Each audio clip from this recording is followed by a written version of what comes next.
গণভোটে কেউ বিরোধিতা করে না, কিন্তু গণভোটের প্রক্রিয়া এবং তার ভিতরে কি রসদ আছে, রসদ নিয়ে আমরা জানি না। সংবিধানে লেখা আছে 3 মাসের ভিতরে নির্বাচন। 3 মাসের ভিতরে নির্বাচন হলো না কেন? আমি ওই ওত অনুষ্ঠানে ছিলাম।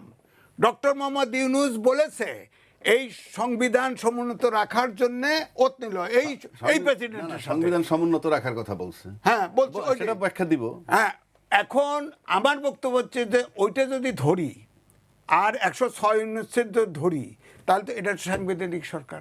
গণভোটে নোট অফ ডিসেন্ট আছে 19টার মতো। গণভোটে সব লোক একমত হওয়ার কথা না।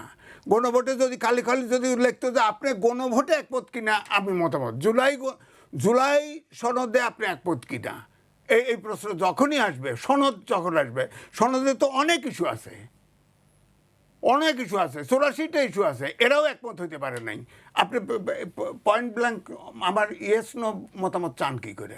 জনগণকে ব্ল্যাকমেইল করা হচ্ছে। জুলাই 16-তে গণভোট দেওয়ার কারণে এটাকে ব্ল্যাকমেইল করা হচ্ছে।